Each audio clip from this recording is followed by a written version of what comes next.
الحمدللہ رب العالمین والصلاة والسلام علی سید الانبیاء والمرسلین وعلی آلہ واصحابہ اجمعین۔ سلسلہ اعراب القرآن کا ہمارا یہ آج کا پہلا سبق ہے۔ دنیا بھر سے متعدد طلباء کرام نے یہ پیغام بھیجا کہ اس سلسلہ کو زبان فارسی کی بجائے زبان اردو میں لے کر چلا جائے، تو انشاءاللہ ہم کوشش کریں گے کہ ہم اس سلسلہ کو بزبان اردو لے کر چلیں، اور درمیان ازیں اگر کہیں کوئی فارسی یا عربی اصطلاح ہم استعمال کرتے ہیں تو انشاءاللہ اس کی بھی ساتھ ساتھ تفصیل بیان کر دی جائے گی۔ اعراب القرآن میں صرف و نحو کے تقریباً تمام قوانین ہماری ضرورت ہوں گے۔ وہ طلباء کرام جن کو پہلے صرف و نحو کی کچھ سمجھ بوجھ ہے ان کے لیے تو یہ مسئلہ نہیں ہوگا، مگر ایسے طلباء جنہوں نے پہلے صرف نحو نہیں پڑھی ہوئی ان کے لیے شروع میں شاید چیزیں کچھ مشکل ہوں، مگر ہم وقت کے ساتھ ساتھ تمام صرفی اور نحوی قوانین کو اختصاراً بھی اور تفصیلاً بھی بیان کرتے رہیں گے۔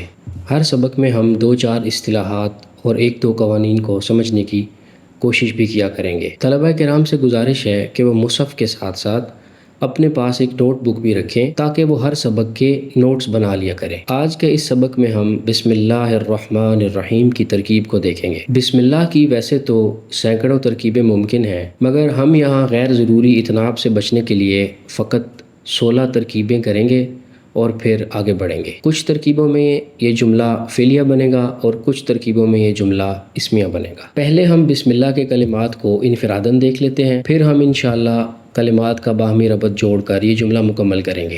بسم اللہ الرحمن الرحیم میں سب سے پہلے با ہے۔ با حروف جارہ میں سے ایک حرف ہے۔ حروف جارہ یہ کل 17 حروف ہیں، یہ اسم پر داخل ہو کر اس اسم کو جر یعنی کسرہ دیتے ہیں۔ با مبنیات اصلیہ میں سے ایک مبنی ہے۔ اب مبنیات اصلیہ کیا ہیں؟ تو مبنیات اصلیہ سے مراد وہ کلمات ہیں جو روز اول سے ہی مبنی ہیں، یعنی جب سے زبان عربی وجود میں آئی وہ کلمات تب سے ہی مبنی ہیں۔ اب مبنی کون سا کلمہ ہوتا ہے؟ تو مبنی وہ کلمہ ہوتا ہے کہ جس کا آخری حرف عوامل کے تبدیل ہونے سے تبدیل نہیں ہوتا، بلکہ وہ ہر صورت میں ایک سا ہی رہتا ہے، یعنی چاہے اس پر رفع کا عامل آئے، چاہے نصب کا عامل آئے، چاہے جر کا عامل آئے، اس کا جو محل اعراب ہوتا ہے یعنی اس کا جو آخری حرف ہوتا ہے اس میں کسی قسم کی تبدیلی واقع نہیں ہوتی۔ مبنیات اصلیہ کل 5 طرح کے کلمات ہیں۔ سارے حروف مبنی ہیں، فعل ماضی مبنی ہے، فعل امر حاضر معروف کے 6 صیغے وہ بھی مبنی ہیں، فعل مضارع کے 2 صیغے یعنی جمع مؤنث غائب اور جمع مؤنث مخاطب یہ بھی مبنی ہیں۔ اسی طرح فعل مضارع کے ساتھ جب نون تاکید ثقیلہ یا نون تاکید خفیفہ لاحق ہو جائے تو وہ بھی مبنی ہو جاتا ہے، اور اسی طرح اسماء میں سے اسم غیر متمکن وہ بھی مبنی ہے۔ ان اصطلاحات کی تفصیل انشاءاللہ ہم ساتھ ساتھ پڑھتے رہیں گے۔ ظاہر ہے ایک آدھی کلاس میں ان ساری اصطلاحات کو بیان کرنا یہ قدرے مشکل کام ہے اور طلبہ کے لیے بھی یہ مشکل بن جائے گی۔ واپس با کی طرف چلتے ہیں تو با حروف جارہ میں سے ایک حرف ہے اور یہ مبنیات اصلیہ میں سے ہے اور یہ مبنی بر کسرہ ہے۔ ہر مبنی یا تو کسی حرکت پر مبنی ہوگا یا سکون پر مبنی ہوگا۔ اب جیسے یہ با ہے تو یہ مبنی بر کسرہ ہے، یعنی کلام عرب میں جہاں بھی یہ لفظ با یعنی با جارہ استعمال ہوتی ہے تو آپ دیکھیں گے کہ اس پر ہمیشہ کسرہ ہی ہوگا۔ حروف کے بارے میں ہم نے پہلے بھی عرض کیا تھا کہ حروف کی الگ سے صرف اور نحو بیان نہیں کی جاتی، بلکہ ان کا ایک مختصر سا تعارف دیا جاتا ہے کہ یہ کس قبیلے سے ہیں اور یہ کون سی حرکت پر یا سکون پر مبنی ہے۔ بسم اللہ الرحمن الرحیم میں دوسرا کلمہ لفظ اسمن ہے۔ یہ اسمن اصل میں یا تو سم ون تھا یا وسمن تھا، یعنی یا تو یہ مثال واوی ہے کہ اس کے فا کلمہ میں واو ہے وسمن، یا پھر یہ ناقص واوی ہے یعنی اس کے لام کلمہ میں واو ہے سمفن۔ اب وسمن کی شکل میں شروع سے اور سمون کی شکل میں آخر سے واو کو حذف کیا اور اس کلمہ کے شروع میں حمزہ وصلی لے کر آئے، اس طرح یہ وسمن یا سمون سے اسمن بن گیا۔ اگر ہم شروع سے واو حذف مانیں یعنی ہم یہ سمجھیں کہ یہ وسمن تھا تو اب اس کا وزن ایلن ہوگا کیونکہ اس کا فا کلمہ حذف ہے، اور اگر آخر سے واو کو حذف مانتے ہیں تو اب اس کا وزن افن ہوگا کیونکہ اس کا لام کلمہ حذف ہے۔ تو اسمن کا وزن یا افعن ہے یا اعلن ہے۔ یہ صیغہ اسم جامد ہے، ثلاثی مجرد ہے، اور یا تو یہ مثال واوی ہے اگر اس کو وسمن مانا جائے، یا پھر یہ ناقص واوی ہے اگر اس کو سمون مانا جائے۔ یہ اس کلمہ کی صرف ہو گئی، اور اس کی نحو اس طرح سے ہوگی، اسم یعنی یہ جو بسم اللہ الرحمن الرحیم میں اسم ہے، یہ اسم متمکن ہے۔ پھر اسم متمکن کی 16 اقسام میں سے مفرد منصرف صحیح ہے، اور یہ مورب بحرکات ثلاثہ لفظیہ ہے۔ یہاں یہ مجرور بقصرہ لفظاً ہے اور یہ مضاف بن رہا ہے اسم جلالت لفظ اللہ کی طرف۔ طلبہ کرام جتنی بھی اصطلاحات سماعت فرما رہے ہیں، انشاءاللہ اگلے اسباق میں ہم ان سب اصطلاحات کو تفصیل سے بیان کریں گے۔ تیسرا کلمہ اسم جلالت لفظ اللہ ہے۔ یہ مرکب ہے دو مختلف کلمات سے، یعنی الف لام تعریف سے جو کہ حرف ہے، اور لفظ الہن سے جو کہ اسم ہے۔ تو اصل میں یہ دو مختلف کلمات ہیں، ال اور الہن۔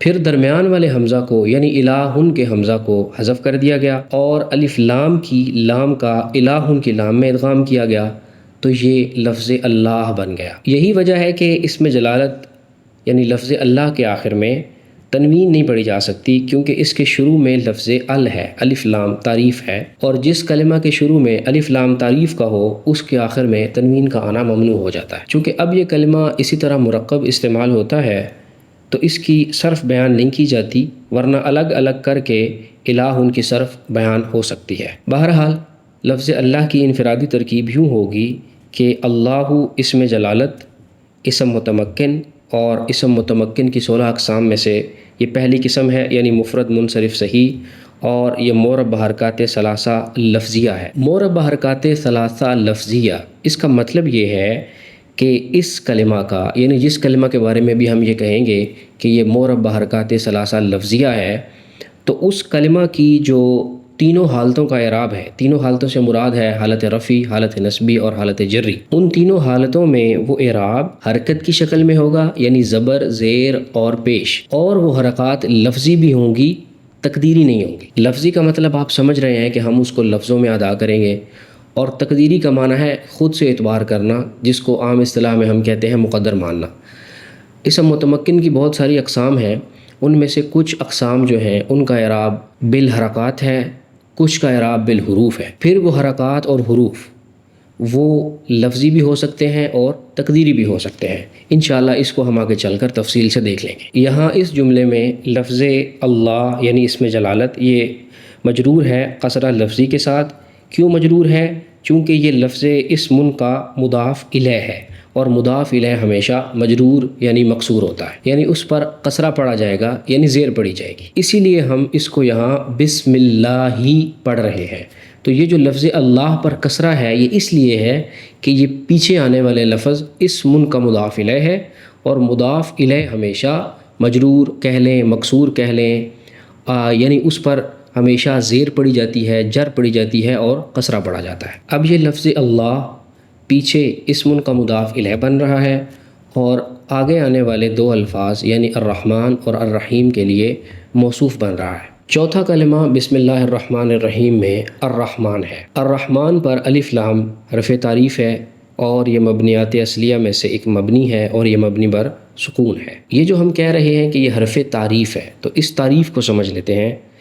تعریف سے یہاں مراد ہے کسی نکرہ کو معرفہ بنانا، چونکہ الف لام جب کسی اسم نکرہ پر آتا ہے تو یہ اس کو معرفہ بنا دیتا ہے، اس لیے اس کو حرف تعریف کہا جاتا ہے۔ مثلا رجل یہ نکرہ ہے، لیکن جب اس پر الف لام آ جائے گا یعنی الرجل بن جائے گا تو اب یہ نکرہ نہیں ہے بلکہ معرفہ بن گیا۔ رحمان یہ فعلان کے وزن پر ہے، اور یہ اسم مبالغہ کا صیغہ ہے، ثلاثی مجرد ہے، صحیح ہے، اور رحم یرحم کے باب سے ہے۔ رحمان کی نحو یوں ہوگی کہ رحمان اسم متمکن ہے، اور یہ اسم متمکن کی 16 اقسام میں سے اسم غیر منصرف ہے۔ اسم غیر منصرف وہ اسم ہوتا ہے جس میں منع صرف کے 9 اسباب میں سے یا تو کوئی سے 2 سبب پائے جائیں، یا پھر کوئی ایک سبب جو کہ 2 کے قائم مقام ہو وہ پایا جائے۔ منع صرف سے مراد یہ ہے کہ جو اسم غیر منصرف ہوگا اس پر تنوین بھی نہیں آ سکتی اور اس پر کسرہ بھی نہیں آ سکتا۔ غیر منصرف اور منع صرف کے جو 9 اسباب ہیں ان کی مکمل تفصیل انشاءاللہ ہم آگے چل کر آہستہ آہستہ پڑھ لیں گے۔ تو یہ رحمان غیر منصرف ہے کیونکہ اس کے اندر منع صرف کے دو سبب پائے جا رہے ہیں۔ پہلا سبب الف نون زائدتان، اور دوسرا سبب یہ ہے کہ اس میں صفت والا معنی موجود ہے۔ تو اسم غیر منصرف کا اعراب یہ ہوتا ہے کہ اس کا رفع ضمہ لفظی کے ساتھ ہوگا، نصب فتح لفظی کے ساتھ ہوگی، لیکن اس کی جر یعنی اس کا کسرہ یہ فتح اور نصب کے تابع ہوگا۔ یعنی مطلب یہ ہے کہ اسم غیر منصرف پر اگر کسرے کا عامل آئے گا تو وہ کسرہ فتح کی شکل میں ظاہر ہوگا۔ یہاں الرحمن مجرور بکسرہ لفظی ہے۔ اب سوال یہ ہے کہ اسم غیر منصرف تو وہ اسم ہوتا ہے کہ جس پر کسرہ نہیں آ سکتا، تو پھر الرحمن پر کسرہ کیسے آ گیا؟ تو اس کا جواب یہ ہے کہ اس قانون کے اندر ایک استثناء ہے، ایک ایکسیپشن ہے، وہ یہ ہے کہ اگر اسم غیر منصرف کے شروع میں الف لام آ جائے تو پھر اس کے آخر پر کسرہ آ سکتا ہے۔ یہاں چونکہ رحمان کے شروع میں الف لام موجود ہے، اس لیے یہاں کسرہ فتح کے تابع نہیں ہے بلکہ کسرہ ہی کی شکل میں ظاہر ہو رہا ہے، اور یہ یہاں مجرور بکسرہ لفظی ہے، اور یہ اس میں جلالت اللہ کی پہلی صفت واقع ہو رہا ہے۔ اور موصوف صفت کا اعراب ایک ہوتا ہے، یعنی کلام کے اندر جو اعراب موصوف کا ہوگا وہی اعراب اس کی صفت کا ہوگا۔ تو چونکہ الرحمن صفت بن رہا ہے لفظ اللہ کی، اور اللہ اسم کا مضاف الیہ ہونے کی وجہ سے مجرور ہے، لہٰذا یہ رحمان لفظ اللہ کی صفت ہونے کی وجہ سے مجرور ہوگا۔ یہ اس میں جلالت کی یعنی لفظ اللہ کی پہلی صفت ہے۔ پانچواں کلمہ الرحیم ہے۔ ال حرف تعریف ہے، یہ مبنی ہے اور مبنیات اصلیہ میں سے ہے، اور یہ مبنی بر سکون ہے۔ رحیم فاعل کے وزن پر ہے، اور یہ صفت مشبہ کا وزن ہے۔ ویسے تو صفت مشبہ کا استعمال جب اللہ کی ذات کے علاوہ کسی اور کے لیے ہو تو اس کے اندر تذکیر و تانیث کا یعنی مذکر مؤنث کا فرق بیان کیا جاتا ہے، مگر جب اس کا استعمال اللہ جل شانہ کی ذات باری تعالیٰ کے لیے کیا جائے تو اس وقت پھر اس میں مذکر اور مؤنث کا فرق بیان نہیں کیا جاتا، بلکہ اختصاراً یوں کہا جاتا ہے کہ صیغہ واحد صفت مشبہ، ثلاثی مجرد ہے، صحیح ہے، اور رحم یرحم کے باب سے ہے۔ اب اس کی نحو بیان کریں تو رحیم اسم متمکن، اور اسم متمکن کی 16 اقسام میں سے پہلی قسم یعنی مفرد منصرف صحیح ہے، اور یہ مربع حرکات ثلاثہ لفظیہ ہے، اور یہاں اس جملے میں یہ مجرور بکسرہ لفظی ہے کیونکہ یہ لفظ جلالت کی صفت ثانیہ یعنی دوسری صفت ہے۔ ہم نے کہا تھا کہ لفظ اللہ اس کلام میں یعنی بسم اللہ الرحمن الرحیم میں موصوف بن رہا ہے، اور الرحمن اس کی پہلی صفت ہے اور الرحیم اس کی دوسری صفت ہے۔ اور ہم نے یہ قانون بھی سیکھ لیا کہ صفت اور موصوف کا اعراب ایک ہوتا ہے، اور صفت ہمیشہ اپنے اعراب میں اپنے موصوف کے تابع ہوتی ہے، اس لیے الرحیم بھی یہاں مجرور ہے، یعنی ہم اس پر کسرہ پڑھ رہے ہیں۔ اب ان سب کلمات کی انفرادی ترکیب کرنے کے بعد ہم ان کلمات کو باہمی ربط دیں گے، اور وہ یوں ہوگا کہ اسم جلالت یعنی لفظ اللہ یہ موصوف ہے، اور یہ اپنی دو صفتوں کے ساتھ مل کر یعنی الرحمن اور الرحیم کے ساتھ مل کر یہ لفظ اسم کا مضاف الیہ بن گیا۔ اب لفظ اسم جو ہے وہ اپنے مضاف الیہ، کون سا مضاف الیہ؟ اسم جلالت جو موصوف تھا، اور الرحمن اور الرحیم اس کی صفتیں تھیں، اور وہ موصوف اپنی صفتوں کے ساتھ مل کر مضاف الیہ بنا تھا لفظ اسم کا۔ تو یہ لفظ اسم اپنے مضاف الیہ کے ساتھ مل کر یہ با جارہ کا مجرور بن گیا۔ با حروف جارہ میں سے ہے، اور حروف جارہ جن اسماء پر بھی داخل ہوتے ہیں ان کو ہم مجرور کہتے ہیں کیونکہ حروف جارہ نے ان کو جر دی ہوئی ہوتی ہے۔ اب یہاں ایک چیز انتہائی قابل توجہ ہے، طلبہ کرام بھی اس کو خصوصاً نوٹ فرما لیں۔ جار اور مجرور یعنی حروف جارہ اور ان کا جو مجرور ہوگا یعنی وہ اسم جس پر حروف جارہ داخل ہوں گے، یہ کبھی بھی مل کر ایک مکمل جملہ نہیں بنا سکتے۔ ان کو ہر صورت کوئی فعل یا کوئی اسم درکار ہوتا ہے جس کے ساتھ تعلق قائم کر کے یہ جملہ مکمل کرتے ہیں۔ پورے قرآن مجید میں یا کلام عرب میں کسی بھی جگہ جب حروف جارہ اپنے مجرور کے ساتھ ملیں گے تو وہ کسی نہ کسی فعل یا اسم کے متعلق ہو کر ہی جملہ مکمل کر سکیں گے۔ اب جس جملہ میں ان کا متعلق جار اور مجرور کا مجموعہ، اس کو ہم متعلق کہتے ہیں، یعنی تعلق بنانے والا، تعلق پکڑنے والا، اور جس کے ساتھ ہم نے اس کا تعلق جوڑنا ہے یعنی جس اسم کے ساتھ یا جس فعل کے ساتھ، اس کو ہم متعلق کہتے ہیں چونکہ اس کے ساتھ ہم اس جار اور مجرور کے مجموعہ کا تعلق جوڑ رہے ہوتے ہیں۔ تو یہ دو لفظ یاد فرما لیں، اس کا ہم روزانہ اپنے سبق میں کئی بار استعمال کیا کریں گے، متعلق اور متعلق۔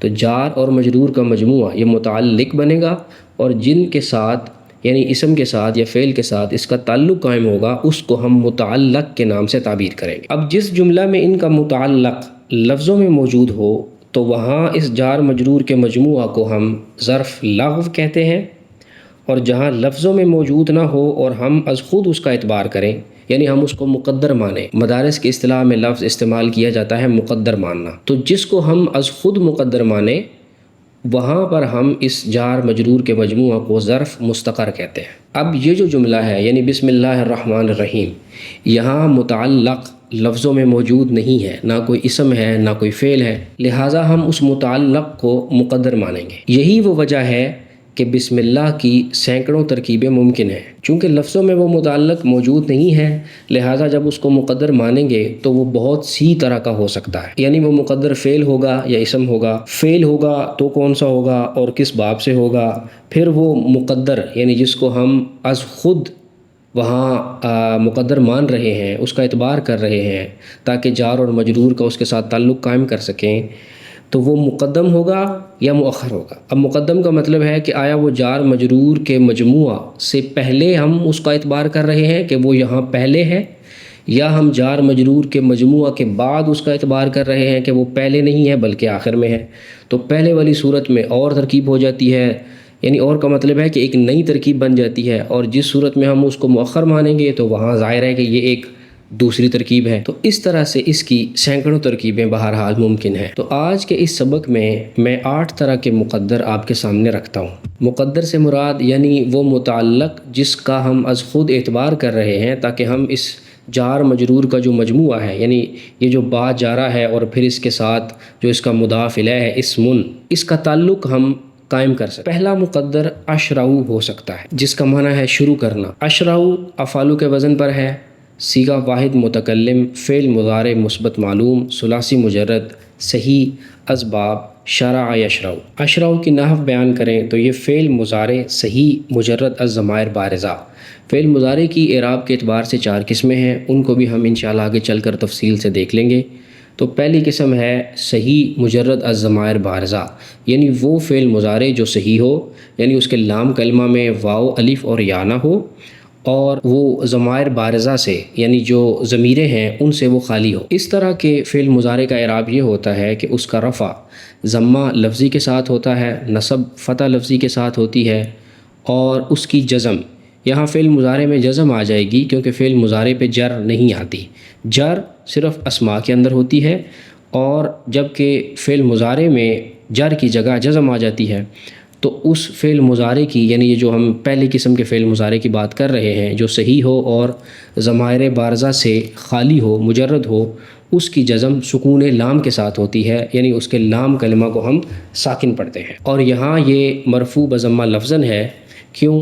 اس لیے کہ اس پر نواسب یا جوازم نہیں ہے، یعنی اس پر کوئی ایسا عامل نہیں ہے جو اس کو نصب دینے کا خواہاں ہو یا اس کو جزم دینے کا خواہاں ہو، اس لیے ہم اس کو مرفوع پڑھ رہے ہیں۔ اشرعو کے اندر انا ضمیر مستتر ہے جو کہ مرفوع متصل ہے، اور یہ واحد متکلم کے لیے ہے۔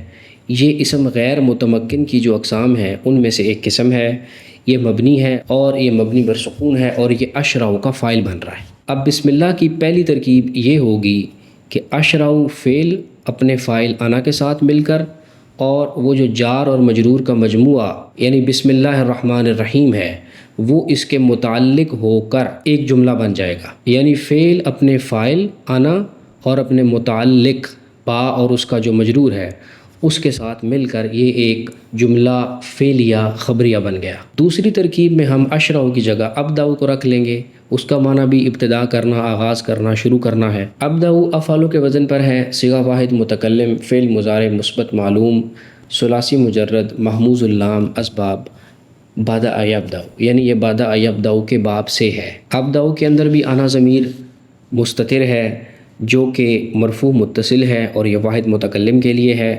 اسم غیر متمکن کی اقسام میں سے جو ایک قسم ہے ضمیر، یہ اس میں سے ہے اور یہ مبنی ہے، اور یہ مبنی بر سکون ہے، اور یہاں یہ ابدأ کا فاعل بن رہا ہے۔ یہ دوسری ترکیب ہے، صرف یہاں ہم نے اشرعو کی جگہ ابدأ کو مقدر مانا ہے، تو اب بھی جملہ ویسے ہی بنے گا کہ ابدأ فعل اپنے فاعل انا کے ساتھ اور اپنے متعلق یعنی بسم اللہ الرحمن الرحیم کے ساتھ مل کر یہ جملہ فعل یا خبریہ بن گیا۔ تیسری ترکیب میں ہم ابتدئ کو مقدر مان لیں گے۔ ابتدئ افتعل کے وزن پر ہے، صیغہ واحد متکلم، فعل مضارع مثبت معلوم۔ اب یہ ثلاثی مجرد نہیں بلکہ ثلاثی مزید فی ہے، اور یہ محموز اللام ہے۔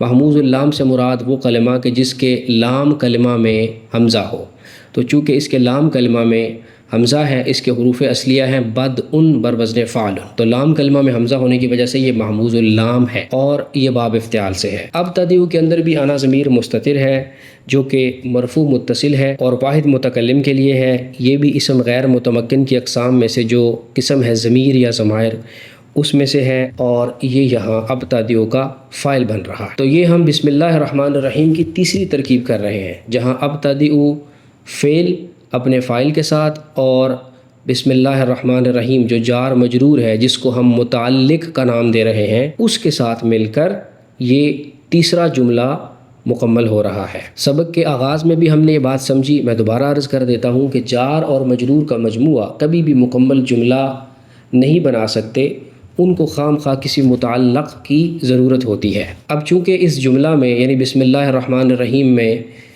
ہمارے پاس کوئی متعلق موجود نہیں تھا، اس لیے ہم مختلف طرح کے متعلقات کو مقدر مان رہے ہیں۔ تو جتنے زیادہ متعلقات مقدر مانے جا سکتے ہیں ظاہر ہے پھر ترکیب اتنی ہی زیادہ بڑھتی چلی جائے گی۔ چوتھی ترکیب میں ہم افتتح کو مقدر مان لیں گے۔ افتتح افتعل کے وزن پر ہے، صیغہ واحد متکلم، فعل مضارع مثبت معلوم، ثلاثی مزید فی، یہ صحیح ہے اور یہ باب افتعال سے ہے۔ اس کی نحو کی اگر ہم بات کریں تو یہ فعل مضارع صحیح مجرد از ضمائر بارزہ، یعنی یہ پہلی قسم ہے، اور اعراب میں اس کا رفع ضمہ لفظی کے ساتھ ہے اور نصب فتح لفظی کے ساتھ ہے اور جزم سکون لام کے ساتھ ہے۔ یہی نحو ابتدئ کی بھی تھی۔ تو چاروں جو متعلق ہم نے نکالے ہیں وہ سارے فعل مضارع واحد متکلم کے صیغے ہیں، اور چاروں کا تعلق اعراب کے اعتبار سے فعل مضارع کی جو پہلی قسم ہے یعنی صحیح مجرد از ضمائر بارزہ، چاروں کا تعلق اس سے ہے، اور چاروں کا اعراب ایک طرح سے ہے، اور یہاں بھی چاروں مرفوع بضمہ لفظاً ہے، کیونکہ یہاں فعل مضارع پر یعنی ان چار صیغوں پر کوئی نصب کا عامل یا کوئی جزم کا عامل موجود نہیں ہے، اور جب فعل مضارع کے اوپر کوئی نصب یا جزم کا عامل موجود نہ ہو تو یہی دراصل عامل ہوتا ہے اس کے مرفوع ہونے کا۔ تو یہ بسم اللہ الرحمن الرحیم کی چار ترکیبیں ہو گئیں، جس میں ہم نے دیکھا کہ بسم اللہ الرحمن الرحیم اپنے متعلق کے ساتھ مل کر جملہ فعل یا خبریہ بن رہا ہے۔ اب ان چاروں ترکیبوں میں آپ نے غور کیا ہوگا کہ ہم نے متعلق کو اشرع، ابدع، ابتدئ، افتتح، اس کو ہم نے شروع میں مقدر مانا۔ اب انہی چاروں کو اگر ہم بسم اللہ الرحمن الرحیم کے آخر میں مقدر مان لیں تو یہ چار الگ سے ترکیبیں بن جائیں گی۔ اب یہاں دوبارہ سے ان کلمات کی صرف اور نحو بیان کرنے کی ضرورت نہیں ہے، کیونکہ ہم صرف اتنا کر رہے ہیں کہ پہلے ہم ان کلمات کو شروع میں مقدر مان رہے تھے، اب ہم ان کلمات کو آخر میں مقدر مان رہے ہیں۔ تو گویا اب یہ جملہ یوں بن جائے گا، بسم اللہ الرحمن الرحیم اشرع، بسم اللہ الرحمن الرحیم ابدع، بسم اللہ الرحمن الرحیم ابتدئ، بسم اللہ الرحمن الرحیم افتتح۔ تو اس طرح یہ بسم اللہ الرحمن الرحیم کی 8 ترکیبیں ہم نے پڑھ لی، جن میں بسم اللہ الرحمن الرحیم اپنے متعلق کے ساتھ مل کر جملہ فعلیہ بن رہا ہے۔ ان 8 ترکیبوں میں ہم نے جو مقدر نکالا وہ فعل تھا، 4 ترکیبوں میں وہ مقدم تھا اور 4 ترکیبوں میں وہ مؤخر تھا۔ اب ہم جو مقدر نکالیں گے وہ اسم ہوگا۔ تو پہلا مقدر جو ہم اسم نکالیں گے وہ ہوگا شروعی، یہ اسی اشرع کی مصدر ہے۔ شروعی 2 کلمات ہیں، شروع مصدر ہے اور اس کے ساتھ یا ضمیر مجرور متصل کی لگی ہوئی ہے، تو ہم دونوں کو الگ الگ دیکھ لیتے ہیں۔ شروع فعول کے وزن پر ہے، صیغہ مصدر ہے، ثلاثی مجرد ہے اور صحیح ہے۔ اس کی نحو کی بات کریں تو یہ اسم متمکن ہے، اور یہ اسم متمکن کی اقسام میں سے وہ قسم ہے کہ جہاں ایک اسم یا ضمیر متکلم کی طرف مضاف ہو جائے تو اس کا اعراب تینوں حالتوں میں یعنی حالت رفع، حالت نصب اور حالت جر میں تقدیری ہو جاتا ہے۔ تقدیری ہونے کی وجہ یہ ہے کہ یا ضمیر متکلم، اس کا تقاضا یہ ہے کہ میرے ما قبل جو بھی کلمہ ہو اس کے آخری حرف پر کسرہ ہی پڑھا جائے، اس لیے وہ ما قبل جو کلمہ ہوتا ہے اس کا اعراب لفظی کی بجائے تقدیری ہو جاتا ہے۔ یہاں یہ مرفوع بضمہ تقدیراً ہے، مرفوع اس لیے ہے کہ یہ مبتدا بن رہا ہے، اور اس کا ضمہ تقدیری اس لیے ہو گیا کہ یہ یا ضمیر متکلم کی طرف مضاف ہو گیا ہے۔ یا ضمیر کی بات کریں تو یہ مجرور متصل ہے اور واحد متکلم کے لیے ہے۔ اسم غیر متمکن کی اقسام میں سے جو قسم ہے ضمائر یا ضمیر، یہ اس میں سے ہے، مبنی ہے، اور یہ مبنی بر سکون ہے، اور یہاں یہ مجرور محلن ہے۔ مجرور محلن ہونے کا مطلب یہ ہے کہ جہاں یہ یا ضمیر مجرور متصل واقع ہوئی ہے، یعنی مضاف الیہ بن رہی ہے، یہ محل مجرور کا ہے۔ یعنی اگر یہاں کوئی اور اسم ہوتا جو مبنی نہ ہوتا بلکہ معرب ہوتا تو وہ مجرور ہوتا، مگر چونکہ یہ یا ضمیر متکلم مبنی ہے اور اس پر تو جر آ نہیں سکتی، اس لیے ہم اس کو مجرور محلن کہتے ہیں، اور یہ شروع ان کا مضاف الیہ بن رہی ہے، اور یہ شروع ان مضاف اور مضاف الیہ مل کر یہ مبتدا بن رہے ہیں۔ اب ہم نے بسم اللہ الرحمن الرحیم، یہ جو جار مجرور کا مجموعہ ہے، اس کو ایک متعلق کے متعلق کر کے اس شروعی کی خبر بنانا ہے، تو وہ متعلق ہم ثابت نکال لیتے ہیں۔ ثابت افعال عامہ میں سے ہے، اور افعال عامہ کی تفصیل بھی ہم انشاءاللہ آگے چل کر پڑھ لیں گے۔ ثابت صیغہ واحد مذکر اسم فاعل، ثلاثی مجرد صحیح اسباب ثبت یثبت۔ ثابت اسم متمکن ہے، مفرد منصرف صحیح ہے، معرب حرکات ثلاثہ لفظیہ ہے، اور یہاں یہ مرفوع بضمہ لفظاً ہے کیونکہ اس نے اپنے متعلق یعنی بسم اللہ الرحمن الرحیم کے ساتھ مل کر شروعی کی خبر بننا ہے، اور جس طرح مبتدا مرفوع ہوتا ہے اسی طرح خبر بھی مرفوع ہوتی ہے۔ ثابت کے اندر ہوا ضمیر مستتر ہے جو کہ واحد مذکر غائب کے لیے ہے، اور یہ مرفوع متصل ہے، اور یہ اسم غیر متمکن کی اقسام میں سے ہے، اور یہ مبنی ہے، یہ مبنی بر فتح ہے، اور یہاں یہ مرفوع محلن ہے، اور یہ ثابت کا فاعل بن رہی ہے۔ خبر کے اندر ہمیشہ ایک ضمیر ہوتی ہے جس کا مرجع مبتدا ہوتا ہے، وہی ضمیر دراصل مبتدا اور خبر کو آپس میں جوڑ رہی ہوتی ہے۔ تو یہاں اس ضمیر کا مرجع یعنی ثابت کے اندر جو ہوا ضمیر ہے اس کا مرجع شروعی ہوگا۔ بہرحال ثابت اپنے فاعل یعنی ہوا کے ساتھ مل کر اور اپنے متعلق بسم اللہ الرحمن الرحیم کے ساتھ مل کر یہ خبر بن جائے گا شروعی۔ اب اس صورت میں ہم جو مقدر مان رہے ہیں وہ دو ہیں۔ پہلے ہم نے مبتدا کو مقدر مانا یعنی شروعی کو، اور پھر ہم نے خبر کے لیے ثابت کو مقدر مانا، اور جار مجرور کے مجموعہ کو اس کے متعلق کر کے ہم نے شروع کی خبر بنایا۔ تو یہ بسم اللہ کی نامی ترکیب ہو گئی جس میں یہ مبتدا اور خبر جملہ اسمیہ خبریہ بن رہے ہیں۔ 10ویں ترکیب میں ہم شروعی کی جگہ بدئی رکھ لیں گے جو کہ ابدأ کی مصدر ہے۔ بدء فعل کے وزن پر ہے، صیغہ مصدر ہے، ثلاثی مجرد ہے، اور یہ محموز اللام ہے، اور یہ بدأ یبدأ کے باب سے ہے۔ بدء اسم متمکن ہے، اور یہ اسم متمکن کی وہ قسم ہے کہ جہاں اسم یا ضمیر متکلم کی طرف مضاف ہو جاتا ہے اور پھر اس کا اعراب تینوں حالتوں میں تقدیری ہو جاتا ہے، جس کو اگر باقاعدہ نام دینا ہو تو ہم کہہ سکتے ہیں اسم مضاف بیا ضمیر متکلم، اور اس کا اعراب تینوں حالتوں میں تقدیری ہوتا ہے۔ یہاں بدء مرفوع بضمہ تقدیراً ہے، مرفوع اس لیے ہے کیونکہ یہ مبتدا بن رہا ہے، اور اس کا ضمہ تقدیری اس لیے ہے کیونکہ یہ یا ضمیر متکلم کی طرف مضاف ہو گیا ہے، لہٰذا اس کا ضمہ لفظی نہیں ہوگا بلکہ تقدیری ہوگا۔ یا ضمیر مجرور متصل ہے، واحد متکلم کے لیے ہے، اور یہ اسم غیر متمکن کی جو قسم ہے ضمیر اس میں سے ہے، اور یہ مبنی بر سکون ہے، اور یہاں یہ مضاف الیہ بن رہی ہے بدئی کی، اور مضاف الیہ ہونے کی وجہ سے یہ محلن مجرور ہے۔ اب یہاں بھی وہی ترکیب ہے کہ یہ مضاف اور مضاف الیہ مل کر مبتدا بن جائیں گے، اور پھر ہم بسم اللہ الرحمن الرحیم میں جو جار مجرور کا مجموعہ ہے اس کا متعلق ثابت نکالیں گے، اور ثابت کی ابھی ہم ترکیب کر آئے ہیں کہ ثابت اسم فاعل ہے اور اس کے اندر ہوا ضمیر فاعل ہے، یہ اسم فاعل اپنے فاعل کے ساتھ مل کر اور اپنے متعلق یعنی بسم اللہ الرحمن الرحیم کے ساتھ مل کر یہ اسم فاعل بفاعل و متعلق خود یعنی اسم فاعل اپنے فاعل اور متعلق کے ساتھ مل کر یہ خبر بن رہا ہے بدئی کی، اور مبتدا اور خبر مل کر یہ جملہ اسمیہ خبریہ بن گئے۔ 11ویں ترکیب میں ہم جو اسم مقدر مانیں گے وہ ہوگا ابتدائی، جو کہ ابتدئ کی مصدر ہے۔ ابتداء افتعال کے وزن پر ہے، یہ مصدر ہے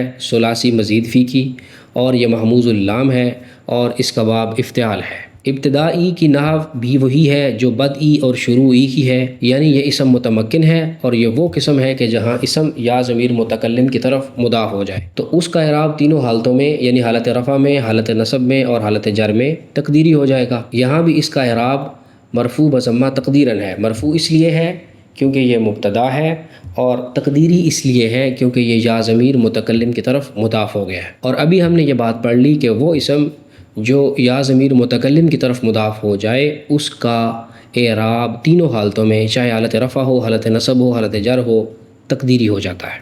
یا ضمیر کی طرف آ جائے تو ہم 2 بار اس کی ترکیب بیان کر چکے ہیں، پھر بیان کر دیتے ہیں کہ یا ضمیر مجرور متصل برائے واحد متکلم، اسم غیر متمکن کی اقسام میں سے جو قسم ہے ضمیر، یہ اس کی قسم ہے، اور یہاں یہ مجرور محلاً ہے کیونکہ یہ ابتدائی کا مضاف الیہ بن رہی ہے، اور یہ مضاف الیہ مل کر مبتدا بن گئے۔ اور اب پھر ہم ثابت کو مقدر مانیں گے۔ ثابت اسم فاعل ہے، اس کے اندر ہوا ضمیر فاعل ہے، اور بسم اللہ الرحمن الرحیم جار مجرور کا مجموعہ اس ثابت کے متعلق ہو کر یہ ثابت اپنے فاعل اور اپنے متعلق کے ساتھ مل کر یہ ابتدائی کی خبر بن رہا ہے۔ یہ بسم اللہ الرحمن الرحیم کی 11ویں ترکیب تھی، اور یہاں یہ پورا جملہ اسمیہ بن رہا تھا۔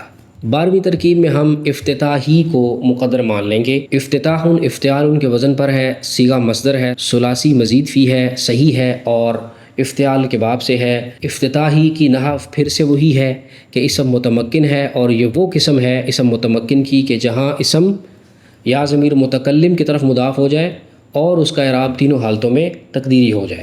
یہاں یہ مرفوع بضمہ تقدیراً ہے۔ مرفوع اس لیے ہے کیونکہ یہ مبتدا بن رہا ہے، اور تقدیری اس لیے ہے کیونکہ یہ یا ضمیر متکلم کی طرف مضاف ہے۔ یا ضمیر مجرور متصل ہے اور واحد متکلم کے لیے ہے، اور یہاں یہ مجرور محلاً ہے، اور یہ افتتاحی کا مضاف الیہ بن رہی ہے، اور یہ مضاف اور مضاف الیہ مل کر مبتدا بن گئے۔ خبر پھر اسی طرح سے مکمل ہوگی کہ ثابت کو مقدر مانیں گے۔ ثابت اسم فاعل ہے، ہوا ضمیر اس میں فاعل ہے، اور بعد ازاں بسم اللہ الرحمن الرحیم جار مجرور کا مجموعہ اس کے متعلق ہو کر افتتاحی کی خبر بن جائے گا۔ یہ 12ویں ترکیب تھی، اور اس میں بھی یہ پورا جملہ اسمیہ بن گیا۔ اب یہ جو 4 ترکیبیں ہم نے کی ہیں جن میں یہ جملہ اسمیہ بنا ہے، ان میں ہم نے مقدر کو مقدم مانا، یعنی شروع میں ہم نے مقدر مانا۔ انہی 4 کو اگر ہم آخر میں مقدر مان لیں، یعنی بجائے شروع کے ان کو آخر میں لے جائیں، تو یہ 4 الگ سے ترکیبیں بن جائیں گی۔ یہاں بھی الگ سے ان کی صرف اور نحو بیان کرنے کی ضرورت نہیں ہے، فرق صرف اتنا ہے کہ پہلے ہم ان 4 کو شروع میں مقدر مان رہے تھے، اب ہم ان 4 کو آخر میں مقدر مانیں گے۔ تو اس طرح بسم اللہ الرحمن الرحیم کی یہ 16 ترکیبیں بن جاتی ہیں۔ یہاں اور بھی بہت ساری ترکیبیں ممکن ہیں، مگر فی الحال طلبہ کرام کے لیے اتنی ہی ترکیبیں کافی ہیں۔ آخر میں آپ کے سامنے ہم نے جو 16 ترکیبیں کی ہیں، ان ترکیبوں کے مطابق جو 16 جملے بنتے ہیں وہ رکھ دیتا ہوں۔ پہلی ترکیب تھی اشرعوا بسم اللہ الرحمن الرحیم۔ دوسری ترکیب تھی ابدأوا بسم اللہ الرحمن الرحیم۔ تیسری ترکیب تھی ابتدئوا بسم اللہ الرحمن الرحیم۔ چوتھی ترکیب تھی افتتحوا بسم اللہ الرحمن الرحیم۔ 5ویں ترکیب میں یہی 4 آخر میں چلے جائیں گے۔ 5ویں ترکیب تھی بسم اللہ الرحمن الرحیم اشرعوا۔ 6ٹھی ترکیب تھی بسم اللہ الرحمن الرحیم ابدأوا۔ 7ویں ترکیب تھی بسم اللہ الرحمن الرحیم ابتدئوا۔ 8ویں ترکیب تھی بسم اللہ الرحمن الرحیم افتتحوا۔ 9ویں ترکیب تھی شروعی ثابت بسم اللہ الرحمن الرحیم۔ 10ویں ترکیب تھی بدئی ثابت بسم اللہ الرحمن الرحیم۔ 11ویں ترکیب تھی ابتدائی ثابت بسم اللہ الرحمن الرحیم۔ 12ویں ترکیب تھی افتتاحی ثابت بسم اللہ الرحمن الرحیم۔ 13ویں ترکیب تھی ثابت بسم اللہ الرحمن الرحیم شروعی۔ 14ویں ترکیب تھی ثابت بسم اللہ الرحمن الرحیم بدئی۔ 15ویں ترکیب تھی ثابت بسم اللہ الرحمن الرحیم ابتدائی۔ اور 16ویں اور آخری ترکیب آج کے سبق کی وہ تھی ثابت بسم اللہ الرحمن الرحیم افتتاحی۔ آخر میں پھر گزارش کر دیتا ہوں کہ اعراب القرآن یعنی قرآن مجید کی ترکیب کا مطلب یہ ہے کہ ہم صرف اور نحو کے تمام قوانین کے محتاج ہیں۔ جن طلبہ نے پہلے سے کچھ صرف اور نحو پڑھ رکھی ہے ان کے لیے یہ قدر آسان ہوگا، مگر جن طلبہ نے پہلے صرف اور نحو کو نہیں پڑھا ہوا ان کے لیے بھی بہرحال زیادہ پریشان ہونے کی ضرورت نہیں ہے، کیونکہ انشاءاللہ ہم تمام تر اصطلاحات کو اور تمام تر قوانین کو آہستہ آہستہ تفصیل کے ساتھ بیان کرتے چلے جائیں گے۔ آج کے سبق میں بھی ہم نے بہت ساری اصطلاحات بیان کیں اور ہم نے کچھ قوانین بھی سمجھے، اور ہم نے بسم اللہ الرحمن الرحیم کی کل 16 ترکیبیں پڑھی۔ اب اگلے سبق سے ہم انشاءاللہ سورۃ الفاتحہ کا آغاز کریں گے۔ اللہ تعالیٰ میرے لیے بھی اور آپ سب کے لیے بھی آسانیاں پیدا فرمائے۔ جزاکم اللہ خیر۔